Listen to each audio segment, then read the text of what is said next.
Okay. Well, there will be a slide introducing you, but usually I ask this question just to understand my interlocutor's identity. So, who are you and what's important to know about you? I'm is Professor Charles Spence, head of the Cross-Modal Research Laboratory at the University of Oxford. I'm a experimental psychologist interested in the senses, and in particular in multi-sensory perception, how sight and sound, smell, taste, and touch come together. Um, and I guess the passion for myself and for the lab is to think about how the emerging insights about the connection between the senses, about the multi-sensory nature of perception, can be applied in the real world to the design of better experiences, more memorable ones, healthier and safer. And over the last 27 years, while I've been in teaching in Oxford, that's taken us through design of multisensory warning signals for car drivers that stimulate parts of the brain that you didn't know you had, through paint colors and fragrance to make people more productive, um, uh, through to, in the last couple of decades, a real focus on food and drink experience design.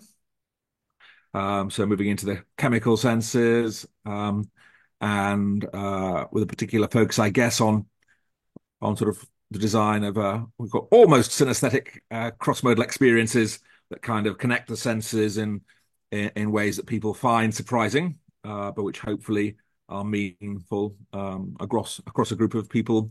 And so we get to work with sort of chefs and mixologists, perfumiers and artists and designers, trying to take this kind of new, surprising science of sensory connections and turn it into experiences, dishes, drinks, events, and such like that sort of engage the general public in ways that hopefully they enjoy, that they find curious about, and which maybe trigger them to think differently or inquire more about the nature of their own sensory world. This is what we're going to talk today, I hope. Everything that you've mentioned. But 30 years ago, around 30 years ago, something motivated you to take up this path in your career in this line of research, and specifically multisensory research. Why? I was a not exactly a lazy undergraduate. I studied psychology and philosophy in the 80s and early 90s. And spent more time playing sport than anything else. But in those days, we had to do a project, and I'd left it very late, and so my tutor said, "Well, there's this guy upstairs. Go and see him. Maybe he's got something you can do at the last minute." And that probably changed everything. He happened to be a part-time DJ and also a psychologist who had a broken TV, broken in the sense that the sound wasn't working from the speakers, so the sound came out of his hi-fi that he used for his DJing, and a sort of strange experience that people would have in his tiny bedsit in South Oxford, where at the start of a movie you stick your VHS in the machine, um, and the theme music starts, the title credits roll, everything seems fine, and then when the first actor starts speaking, suddenly there was a disconnect because the voices were coming from the loudspeakers in the hi-fi, the lips were moving on the screen.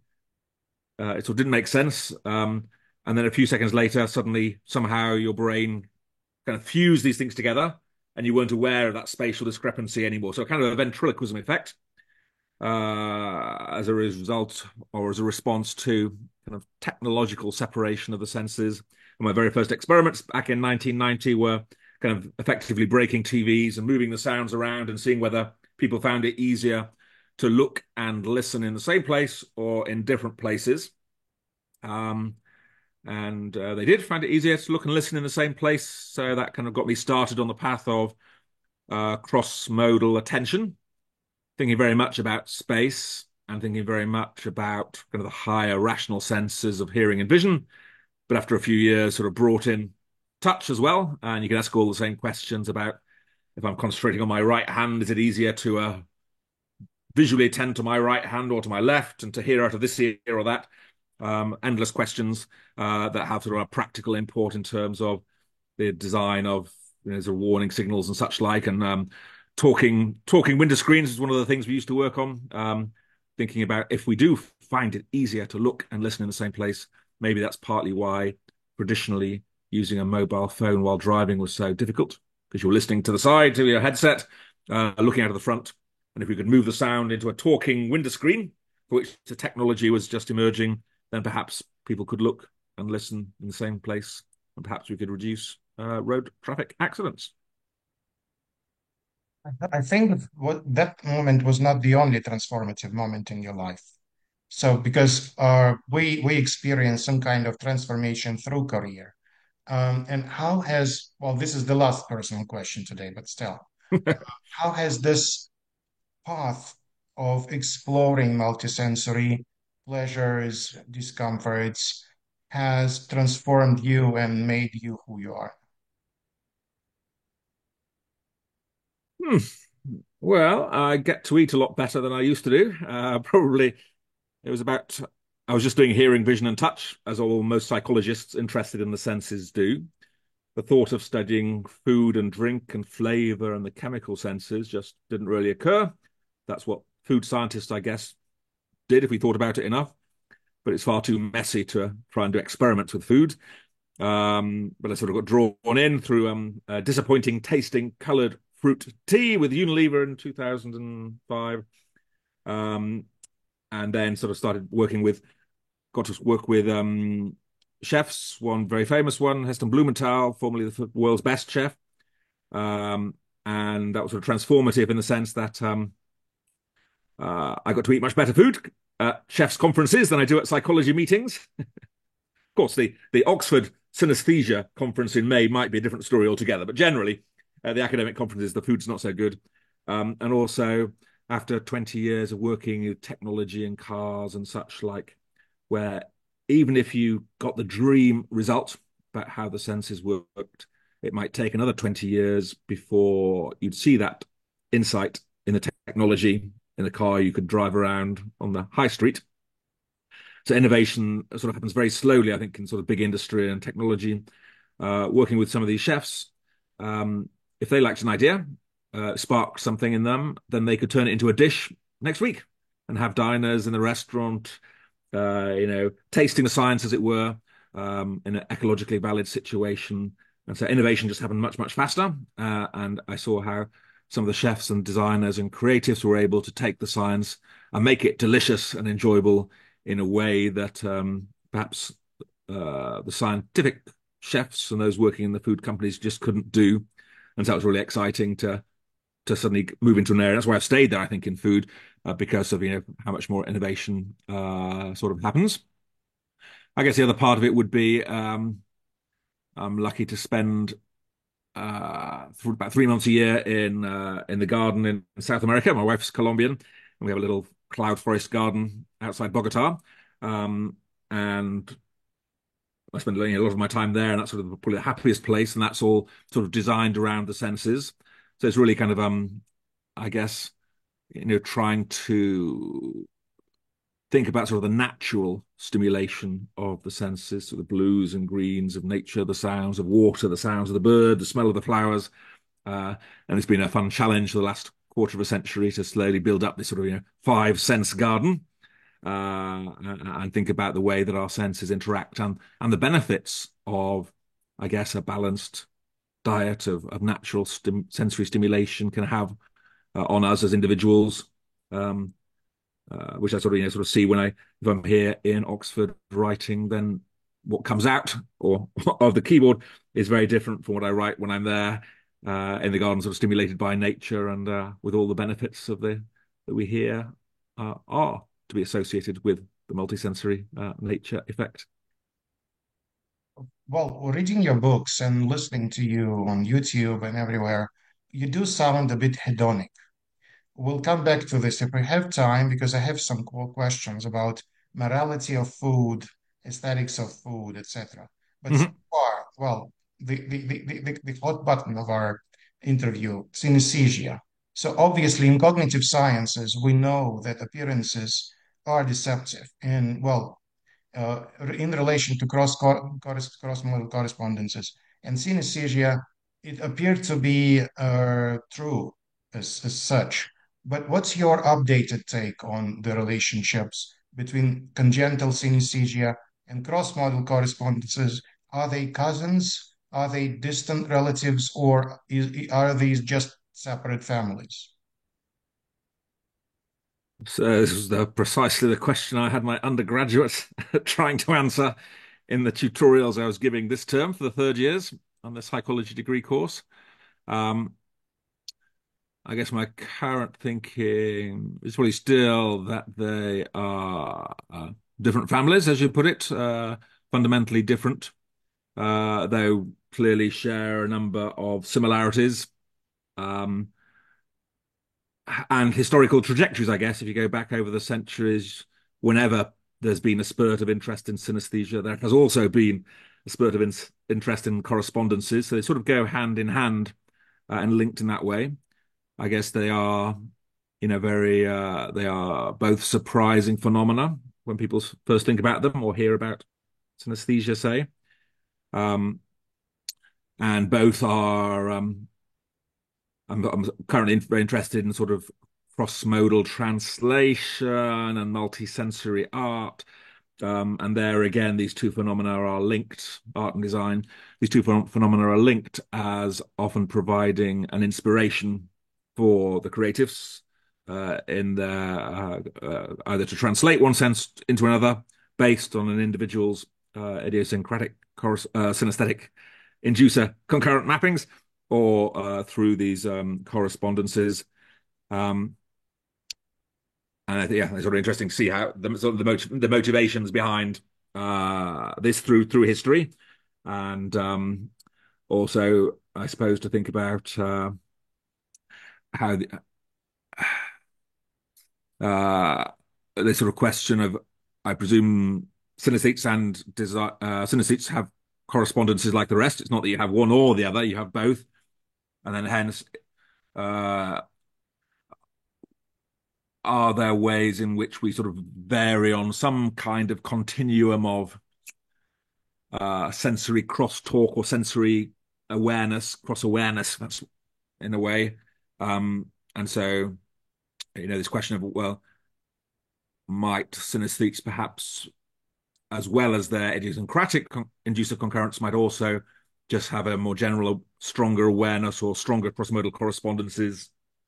Or is that not the right way to think? Maybe it's designers who have an intuitive feeling for what sort of maps and is processed fluently.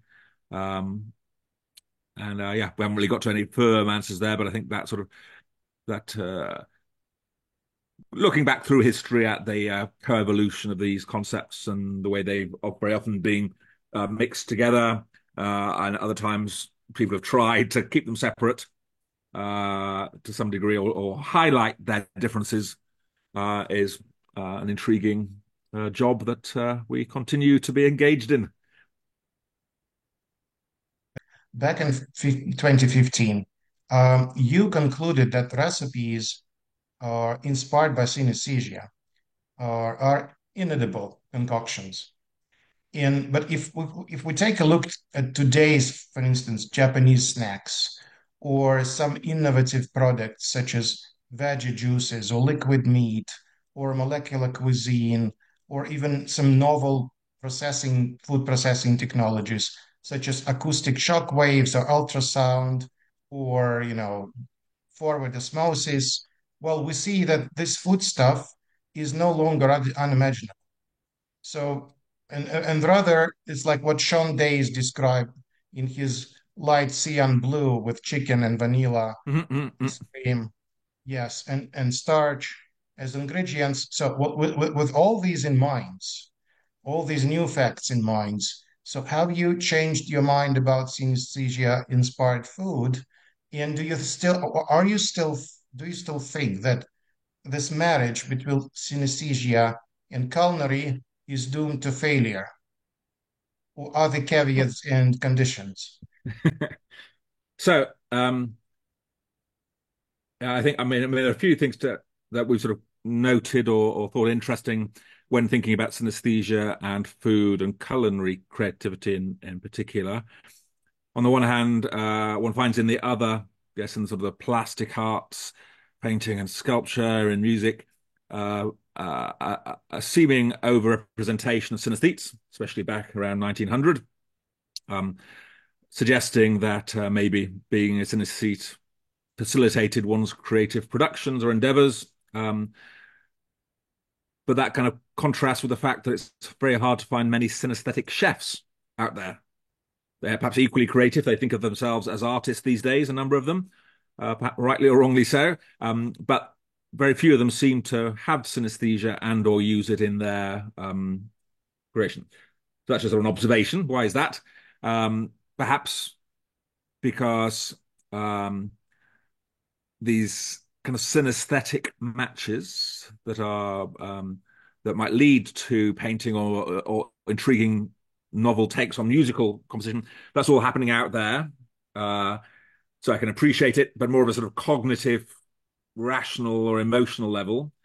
But as soon as something goes into my mouth, that's potentially a life and death decision, and maybe it's much more sort of primitive, much more emotional. Is it going to kill me or feed me? And so, perhaps in the same way that Wittgenstein would say, that you can't have edible art because the fundamental decision is always about, am I going to eat it or not? That's what your brain cares about. And if you can't divorce that from the kind of the aesthetic appreciation, then maybe that's also part of why we don't find many synesthetic foods. And I mean, I did mention, I think in the 2015 paper, Sean Day's, was it chicken, vanilla, and orange? Was it? I can't remember the other ingredients, which I think even he didn't think necessarily tasted that great. I can't remember. So I think that in that regard, I don't think there are, we're no further along, and yet there are other chefs. Who sort of seem to use the correspondences in their creating culinary journeys. Forget the name of the chef now, but Paul Bertoli from California, I think, was the restaurant. And he has this just intriguing kind of taste journey at the back of his book, where like 6-course meal. And he says, when I'm constructing a meal, then I sort of think of it, it starts kind of like low foothills, and it goes to mountains, and you have the peak in the middle, and then kind of softens out. So it's kind of a shape taste journey that sounds almost synesthetic, or perhaps based on shape taste correspondences. And that seems to be a fruitful path. There are one or two articles out there, maybe from the AI and big data and machine learning space, talking about synesthetic recipes. But I think the way the way that synesthesia most directly and successfully can interact with and inspire culinary creation is through dishes or events like the synesthesia dinner that I collaborated with a London chef, Joseph Youssef from Kitchen Theory on. For that, he had, I think it was about 8 courses back in 2016, where each course sort of had some sort of synesthetic or cross-modal correspondences connection. If you just call it cross-modal correspondences, it's not going to sell. Call it synesthesia, and it sounds immediately much more intriguing to many. And there we had, for example, I think an initial, maybe a TEDx video from Cytowick describing the phenomenon. And then the chef took synesthesia as the inspiration. And the first course was the color of taste, where he had like 4 spheres, one red, one white, one green, and one browny black spherified balls that you couldn't smell, just spherification. And diners were asked to arrange these 4 tastes from left to right, getting sort of bitter, salty, sour, sweet. And we collected data seeing how the diners associated colors with tastes and put that into a paper. Then subsequent courses, we had a Marinetti vegetable patch, so kind of syntactilismo, as the Italian futurist called it, with like a cube with 3 different textures on the surface on the table, and people would eat this very textured dish and try and figure out what synesthetic tactile connections there were between texture and taste, through to some sonic seasoning with music designed to bring out the notes, and a dessert. I remember it was on sort of 3 tiers with kind of, sort of the lightness of the dessert, the candy floss at the top, and then the heavier sort of chocolate, dense brownie-like thing at the bottom layer. And so there, I thought that worked really nicely. But more as sort of synesthesia, the concept as an inspiration for culinary creation, rather than necessarily adopting the synesthete's own uh, recipes. So no vanilla chicken, in other words. You know, your experiments seem to be so appealing, publicly appealing, and minimalist at the same time, and though scientifically very rigorous. And once you posited in your 2022 that eating with one's own hands is more enjoyable, and cutlery seems to have had a very persistent purpose for millennia, at least in Western cultures. Well, do you think that, well, eating with one's hands is like seeing a picture without a frame, and it's more pragmatically immediate, but less gastronomically aesthetic? So why do people seem to need and enjoy having a frame and having cutlery in this sense? So how would you comment on this kind of distancing and immediacy issue in Mhm. regard to your idea of eating with your own hands? Um, I guess as a sort of general motivation for a lot of our research is in many areas of food, all the food scientists, the sensory scientists all focus on the food, and no one ever thinks about the vehicle. Everyone thinks about, which volatile compounds can we find in a cup of coffee, but no one studies the cup. And yet every coffee we've drunk has come in some kind of receptacle. Um, and I think that's sort of fundamentally part of the total experience, perhaps as the frame is to the picture. Um, or certainly, I guess that the plate, again, everyone studies the food, no one studies the plate and its impact.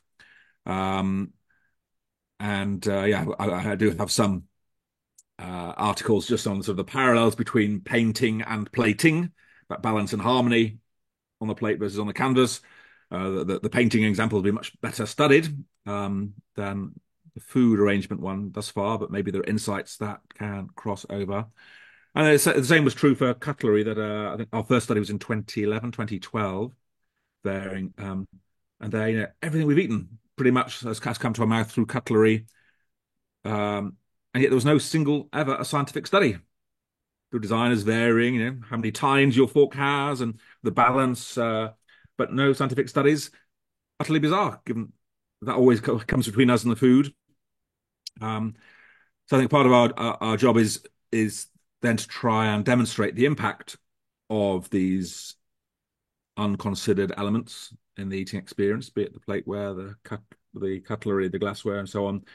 Uh, Demonstrate that they have an impact, um, and then at the same times, sort of challenge people's preconceptions, or just get them to think about, given that the cutlery does this, and given now that you're thinking about that, and given that it's kind of cold, hard, metallic, not in many senses a pleasant material to touch. Why do we continue to use it? Um, and what would happen? Just raise the question: what would happen if we did it differently? Clearly, I suppose it may trigger cultural and etiquette concerns, but even I think Debrett's changed its guidelines, the culture guide a decade ago, to say that maybe calzone was okay with the hands, and a few other foods came off the verboten list for finger food. Um, and then to see how chefs work with this as well. So it's kind of this sort of synergy of drawing attention to the background of the experience, analyzing it in these sort of fun real world experiments, and then thinking creatively, or working with chefs who can think creatively about how to deliver experiences that do hopefully make the diners think differently. And so, as a case in point, Chef Joseph has no forks in his restaurant. He says, if there's a fork, you don't think. You just go, you know what to do. If I take your fork away, you suddenly got to think, well, how am I going to interact with that food? It makes you more mindful. Perhaps that kind of interrupt there, that is, maybe important to the experience. The more mindful you are, perhaps the better. Um, and then to think about which kind of foods. Clearly, probably for a steak, eating with the hands isn't going to work. Maybe for other foods that I know sticky sauces might be more tricky. Um, and so I guess there is an interaction between uh, the type of food and the appropriateness of eating with the hands. But certainly, was it the Californian chef, what's she called, from Chez Panisse, was saying, salads just have to be eaten with their hands. There are some things that we do not eat with them, but so much better with them. And I think by sort of focusing on these particular examples of everyday foods that may be elevated through hand consumption, that gives us, it is kind of more immediate. We might feel the freshness, the softness, the ripeness, the temperature, the texture, and that will hopefully lead to a more enjoyable, more sensory experience, and one that will, of course, then once you're using your hands, maybe it brings up notions of the futurist and Marinetti and the tactile dinner party when you just be gobbling the food with your hands, rubbing your neighbor's pajamas, feeling the materials, and looking for those synesthetic connections. You know what? Seems like everyone is talking about artificial intelligence these days. Mm. No one is talking about the artificial sensorium. How long is it that we can get such a, generative device beyond text, image, and sound? Or can we get such, but appropriately attuned to what we are feeling, experiencing sensorially now as humans? Yeah, so we did have our first paper on AI generated food out published yesterday, and food quality and preference, but that was on food images. So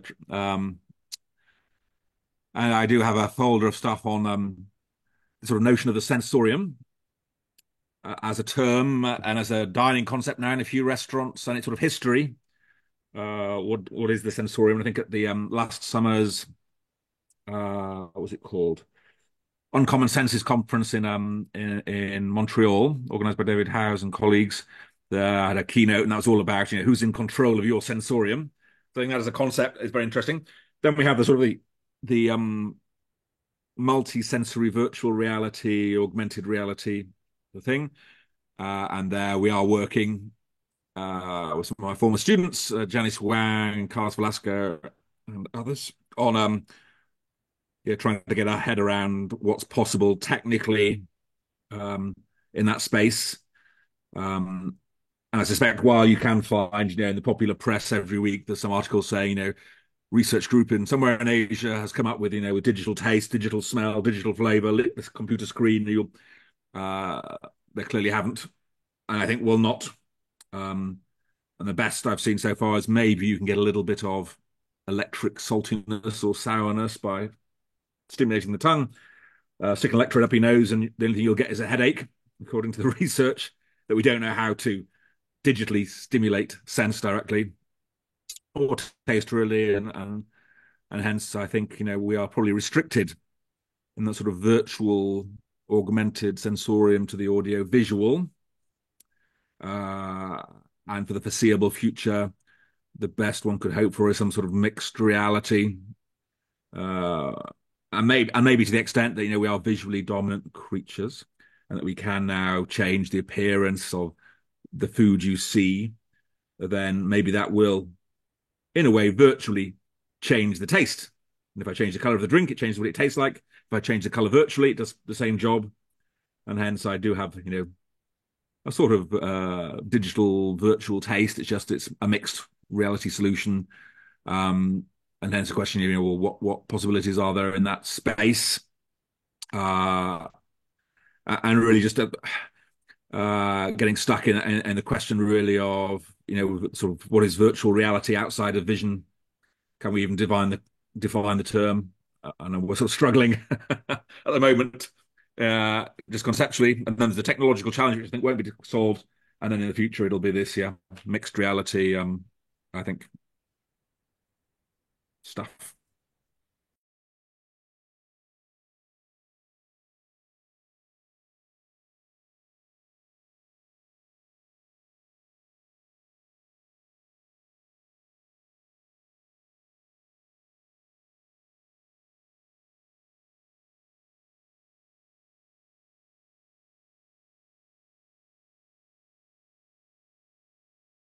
You're going to talk about synesthesia-inspired design at the Synesthesia conference in Oxford.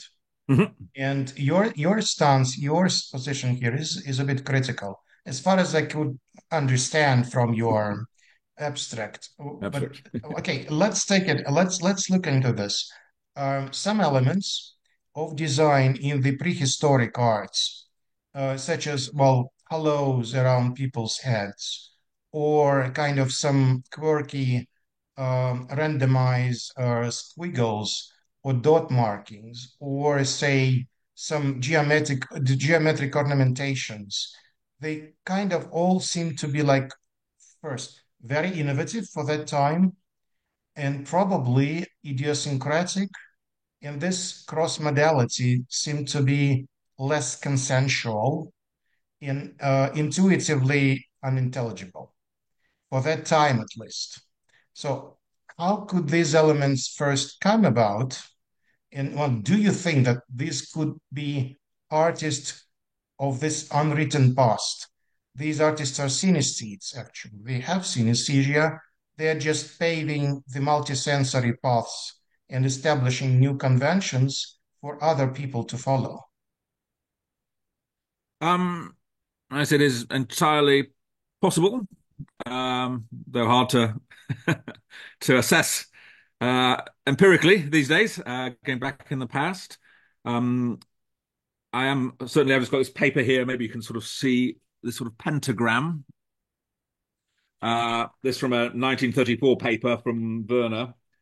So I am really interested in the kind of the historical archaeological question of the correspondences through time. And here we've got planets matched with tastes, matched with temperatures, and matched with colors. And that it is a pentagram almost sort of makes it a bit sort of mystical, I think, in some way. And so these sort of, quasi-religious correspondences that you find in many cultures. I've got some paper on Mesoamerican rituals that has what you can take, what I can take, what I can see as kind of cross-modal correspondences, perhaps. Um, and so, yeah, I'm sure that they were around a long time ago, and hopefully I'll be able to support the claim that they have influenced, our systems of thinking in various cultures in interesting ways over the millennia. Um, and in terms specifically of synesthesia, uh, I guess some of the anthropologists would say, all of that sort of human cultural development would have been happening in Central American regions, I guess, Aztecs and such like, pre-Columbians in Peru. And from some of my anthropological readings, then there might have been a lot more drug-induced synesthesia, ayahuasca type experiences there, perhaps elsewhere, and hence were these synesthesia-like forms that came to be standardized. Were they just early correspondences? Were they congenital or developmental synesthesia, or were they some sort of drug-induced vision? Um, or perhaps some bit of all. Who's to know? Fun to speculate. And I think there is. I am, yeah, more and more fascinated not just about how things are in the present in terms of our sensorium and these sensory connections, but then their sort of historical antecedents and precedents and It seems to be like a passive experience, or at least you do nothing but you just gulp and chew and you enjoy the experience. Well, someone has cooked for you, someone is serving, so rushing around, so kind of passive. So, can dining experience be some kind of a setup in such a way that the diner is more like encouraged to be more, well, to use this fashionable word, proactive? And can eating be creative altogether? Um,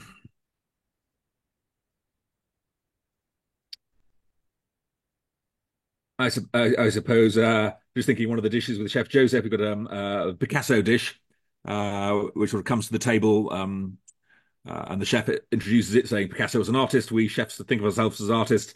Picasso had lots of great lines, such as every act of creation begins with an act of destruction. And he says that resonates with me as the chef because I take beautiful natural ingredients and then I chop, I slice, I dice, I mash, I crush them to make this beautiful dish I'm about to serve you. And then you destroy my beautiful culinary creation in order to savor the flavors. So clearly there's lots of destruction going on at the dinner table in that sense. Is there also creation? I guess there might be one way of thinking about it might be that does food aid creativity? Um, Sort of gastro diplomacy and such like. I think the answer to that is yes. And then can you be creative with food? Um,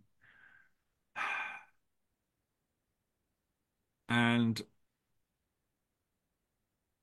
I guess in theory, yes.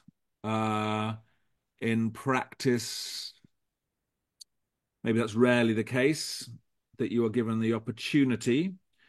And that might be because you're either getting a standard processed thing, everyone gets the same at a fast food or somewhere, or if you go to one of those fancy chefs, if they're the artists at the top of their game, they won't even let you add salt and pepper to their creations. That's how precious they are about it.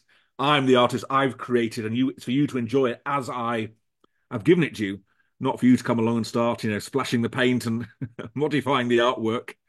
Um, so in that sense, you might say no. There aren't really the venues for that kind of creativity with the food. Um, and yet, could things be different? Um, one might think of cases like the was it the Tate Sensorium of 2015 in London, where you have sort of four paintings, each accompanied by a contemporary sensory twist. And the final painting was, I think, Sir Francis Bacon's Hyde Park 1910. Very sort of gritty scene. He had a headphones that you could hear kind of the sounds of industry, harsh metallic sounds. But you also got a chocolate to eat from Paul Thomas, is it, or Paul Hart? I forget. Some London chocolatier that was also very gritty. And there you are. I guess there's sort of a creativity. Maybe it's more about how the food then influences the visual arts. But going in the reverse direction, one might think now how, with the explosion of interest in sonic seasoning, people are taking pre-existing drinks or flavors or foods and sort of modifying them through a sonic accompaniment. And that is sort of a playful thing. It can be. Um, and hence, in that sense, yeah, there's creativity in playing with food rather than, yeah, creativity in the creation itself with food. Um, I don't have this sort of, I haven't put it out yet, but sort of this, one of the dishes that Chef Joseph serves, like the Booba Kiki dish that was on the synesthesia menu back in 2016. And the chef sort of creates Booba-like flavors and textures or Kiki-like flavors and textures. So it comes as maybe a potato gnocchi with a smooth, creamy sauce. It's very sort of slow, a bit of jackfruit, very slow, very Booba in taste and texture, versus a ceviche with some rhubarb or something, an apple for the crunchy, sour, acidic, sharp experience. And they're that sort of playful, and the chef will come to the table and then start asking the audience, the diners, are lemons fast or slow, or are bananas fast or slow? Prunes is chocolate booba or kiki. and that sort of playful interaction in a way with food concepts through to what I wanted to do is to say, just as a thought exercise, can you think of, how does it go, sort of three ingredients where or any pair of those three ingredients will taste good together, but the combination of all three doesn't work. Sort of, I don't know, flavor or arithmetic or something. Uh, just yeah, to get people imagining.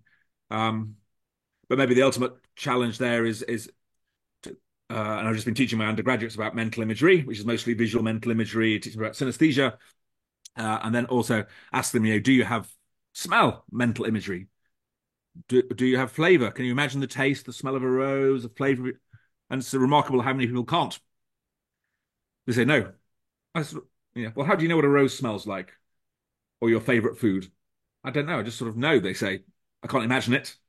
Um, Mysterious to those who do have some sort of olfactory or flavor imagery. But if you don't have that, as many of the population don't, then does that also a limit on playfulness and creativity? Because maybe lots of play and creativity happens in the mind rather than necessarily needing the building blocks of flavor and thing in front of you. There is a heuristic paradox about congenital synesthesia. And you also touch upon this from time to time, but maybe implicitly. And the paradox is that synesthesia's connections are mostly unmotivated. So it can't be explained, can't be like reflected on. It's not metaphors, it's just Mhm. something. On the other hand, we see that all these synesthesia triggers, inducers, they're all kind of culturally culturally influenced or culturally induced systems or units or like Mhm. language or mathematics or music. How do you explain that experience is needed and is not needed at the same time for shaping synesthesia? So I guess that latter point, I think maybe is the sort of the observation that the inducers always tend to be sort of higher cognitive constructs, which might be your sort of language or mathematical, and the concurrents tend to be simpler. Uh, and that sort of hierarchy seems to run across. Um, uh, and at the same time, yes, those higher cognitive inducers such as uh, graphemes are subject to whatever multiple interpretations. So it's not the form, I guess it's the interpretations at a six or a B. Um, and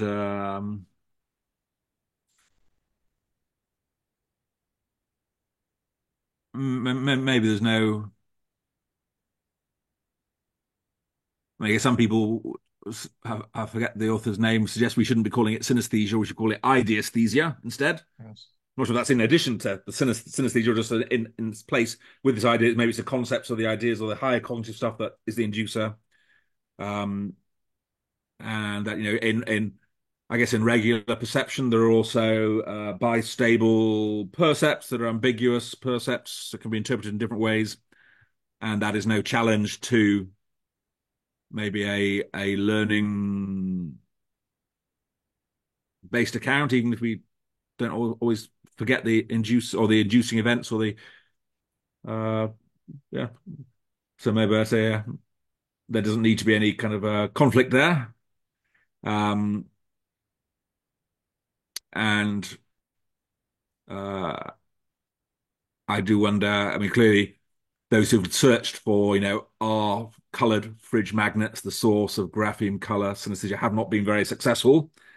In they found I think, a couple of Australians, isn't it, who have fridge magnet colour synesthesia, but that's pretty rare.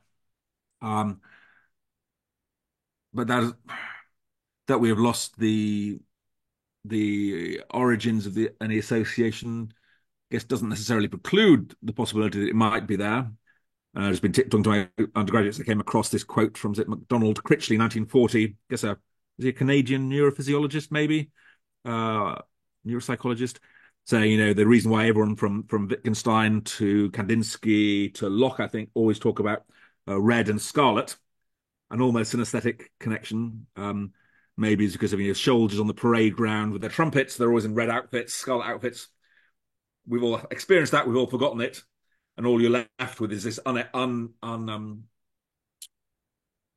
association we can't really introspect about or source. But in that case, at least, doesn't necessarily mean there wasn't some thing there. In one of your recent articles, well, I cannot just fail to ask this. You questioned the amodality of the Mhm, human mind, which is a very old question, philosophical question mhm. in the philosophy of perception, and definitely synesthesia and cross-modal correspondences can gesture, at least at some are part at some part of the answer. But okay, if something exists in the human mind that is not externally motivated, like synesthesia, for instance, or we forget about it, or it's just spontaneously occurred, doesn't matter. We know that it occurred without any more mediator. If there is no mediator, the human mind seems to be in principle, and a model device. So what do you think? So yes, I've been curious about uh, amodality for a number of years now. We had a kind of a conference paper at the International Multisensory Research Forum in 2011 in Israel, where we brought it up together with the philosopher Ophelia Droi and the developmentalist Andy Bremner. But it's taken another 13 years to get the paper out into print. It just came out a couple of weeks ago, finally, after several years in the review process. And I think it's not there. Any discussion of amodality sort of challenging in that the same word is used in different contexts, different ways. So, because there's amodal completion and visual perception, and we're happy to say that exists. Kind of a whatever Necker, not Necker, the whatever the Pac-Men that you see, the illusory figures, that kind of amodal completion, that's fine, but that kind of exists in its own world. We're talking particularly about complaining about the use of the term amodal uh, between the senses. Um, and it's not we say there is no amodal at all. We'd say there are three different ways the term is used.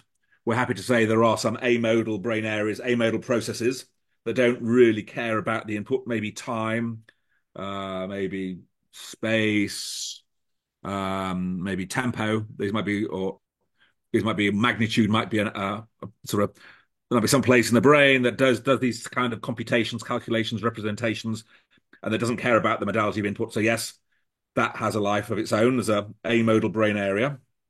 We understand that.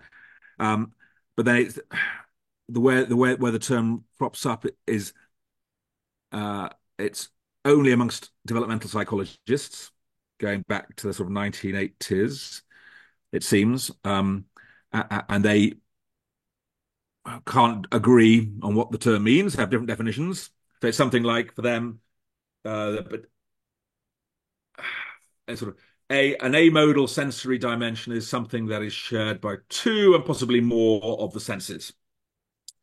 Uh, and so they would say something like intensity is an amodal dimension according to Lefkowitz and Licklider and Lefkowitz and Turkowitz, 1980, because we can experience intensity in hearing, bright lights, loud sound, intense tastes. So intensity is amodal. It's a perceptual quality shared across the senses.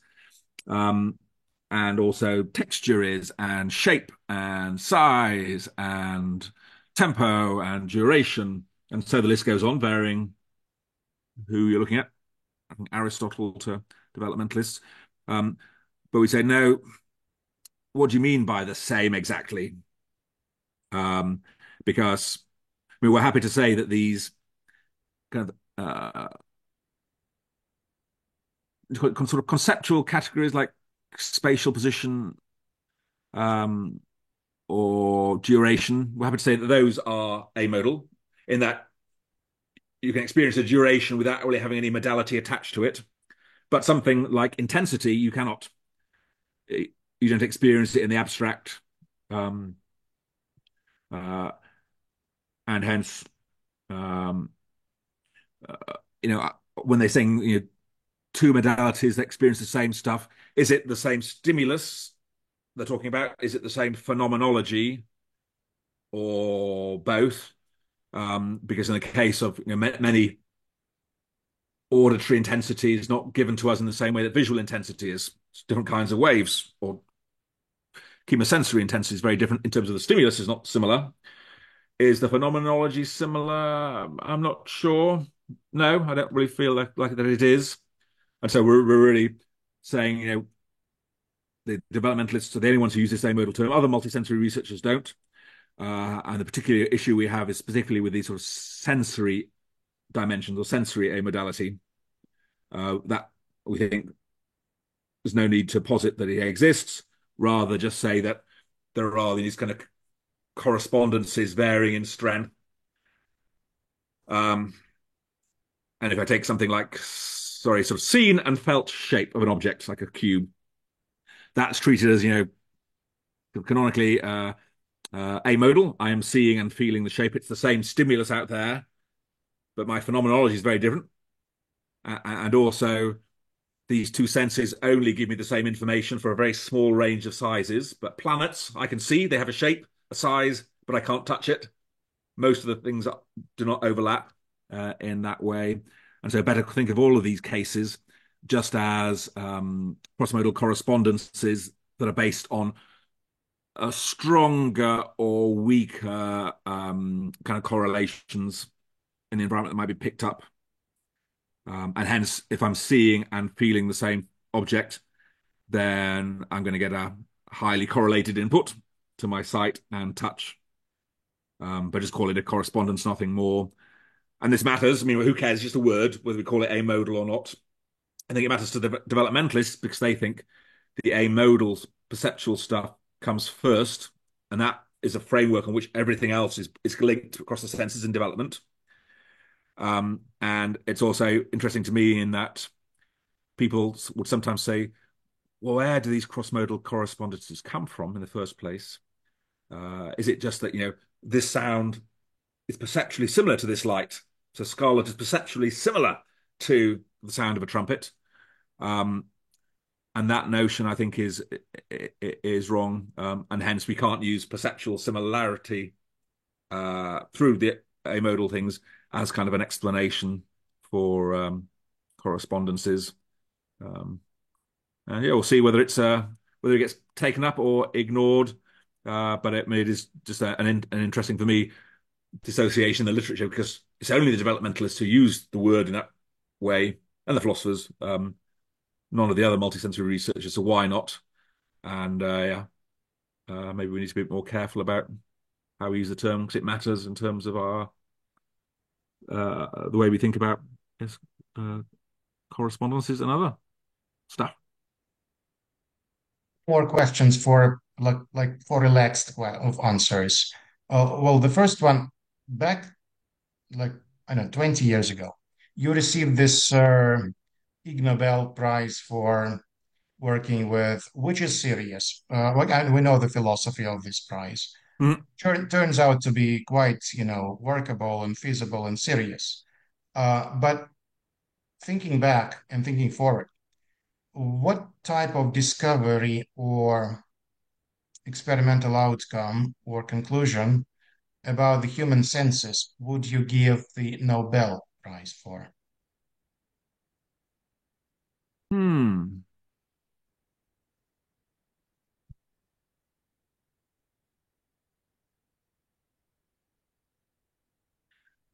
Yeah, well, I suppose we have a challenge because I think they don't give the Nobel Prize for psychology, so you'd have to be economics like Danny Kahneman and such. Like, you need to rename your field to get there.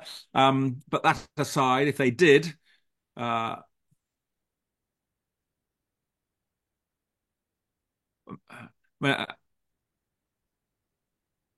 I do sort of think that these sort of correspondences, these obviously both my current and for the last 15 years obsession or fascination. But sort of yeah, feels like fundamental. If one could understand the reasons and mechanism for connecting the senses uh, beyond space and time, which are obvious, sort of mundane reasons, but these are non-spatial temporal reasons for sensory interaction. Um, I guess if you cracked something, I've got a paper also from 2015 with a couple of philosophers saying there is no such thing as multisensory consciousness. And if you cracked, I know consciousness, especially in a multisensory, convinced me that I explained why multisensory consciousness existed. I think I'd probably give you the Nobel Prize for that. Okay. And would you like to have synesthesia? Yes or no, and why? And yet, if yes, which type you think you would savor more? Um, so not especially. I don't think. I mean, reading was it S from the account from Luria? Certainly wouldn't want to have all the synesthesias that the Russian Neminist had. Even he found it, confusing. And clearly, the majority of synesthetes, if offered the pill, would say, "No, I don't want to give up my condition." If you could deliver a medicine that would remove it, so in that sense, clearly those who have it value it. But from the outside, uh, no, not really